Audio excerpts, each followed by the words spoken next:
Yes, so this is huge. The colectivos they're feared, and I don't know if you know this, but in 2010, there was a disarmament movement for citizens of Venezuela. So they started taking away guns of citizens, and so now citizens do not have guns, but these colectivos do, and also of course the armed forces of Venezuela is also part of the regime.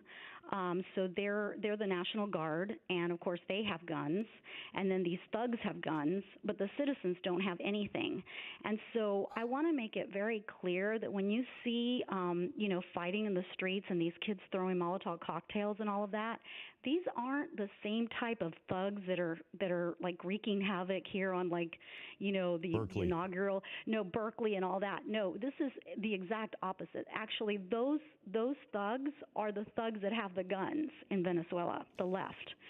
And Debbie, so we're talking to Debbie D'Souza, Dinesh D'Souza's wife, who is from Venezuela. Her family is in Venezuela.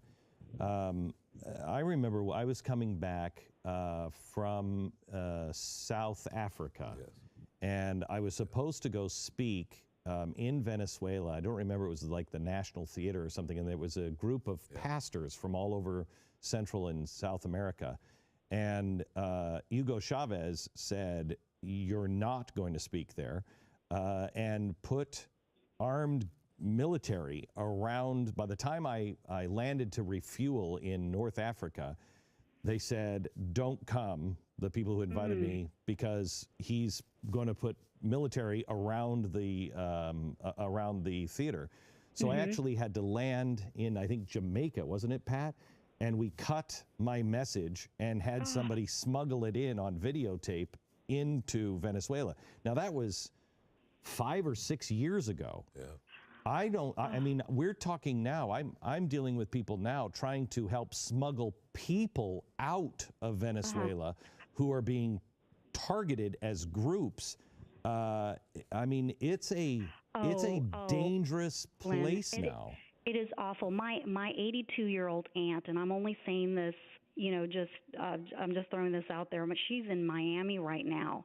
But the rest of my family is still in Venezuela, and I don't know what to do. I mean, this is so bad. Ted Cruz's dad, Rafael, married Dinesh and I.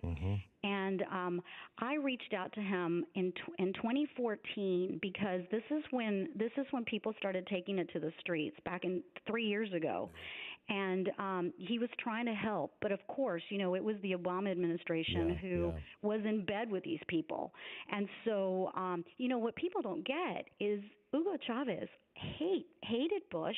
He hated Reagan. He hated any Republican, as Maduro does. And so, I just don't understand how people do not see that the left uses the same exact tactics in Venezuela. They blame the right for everything that's going wrong. This is 1950s, 60s Cuba on what's going on, right? Absolutely. And the other thing too is that Cuba basically owns Venezuela now. Yeah. Maduro is close friends with the Castro brothers. Obviously, one of them has passed away, but the other one Raul. Yes. They're buddy, and they are. So basically, he's helping him run Venezuela, and so you've seen. Go ahead. Yeah, go ahead. Is this something that we could see a Reagan moment? That if Donald Trump was empowering, not using force, just making the speech of Gorbachev, tear down this wall, and empowering, like the Pope did, empowering the solidarity movement in Poland. Absolutely. The Reagan doctrine is what we want. Empowering the people that are being oppressed right now in Venezuela, the opposition party, helping them somehow, reach the level of being able to get out of this. I just don't know. Short of a military coup, I just don't know how else to remove this man from office, and to help the Venezuelans. I mean, this crisis has reached a level of I've never seen it like this before. I mean, it's just horrific. They really are. There's no food.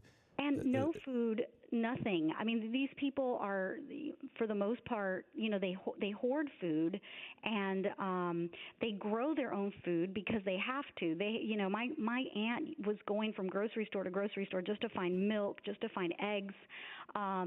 She basically had to go vegan, and I mean, it's really, really horrific. Yeah, I will tell you that I've seen reports where people will line up starting at 1 o'clock in the afternoon and sometimes at midnight, hoping that there would be a delivery for the store.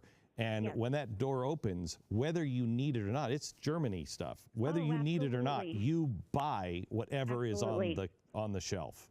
Absolutely. And Glenn, this is also, people are, say, well, Debbie, why should we care about Venezuela? Well, I tell you why you should care.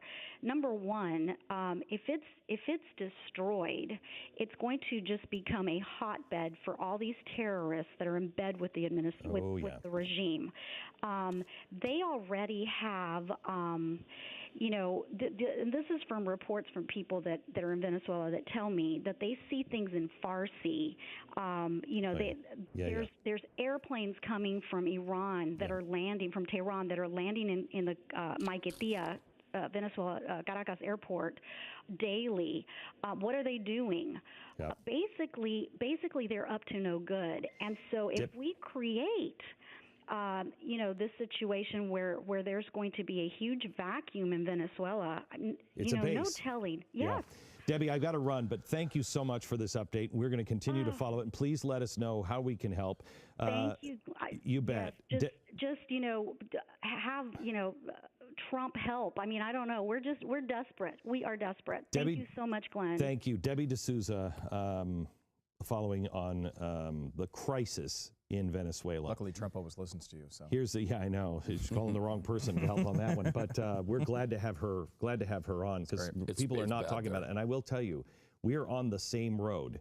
If you watch last night's TV show, the author of Fed Up, the woman who was instrumental and right-hand person here at the Dallas Fed, who is warning about what's coming. It's Venezuela-style stuff coming to America. And she's phenomenal. She'll be on next week, but I will tell you, she at the end of the show said what you need to do to prepare. And may I suggest you call Gold Line right now?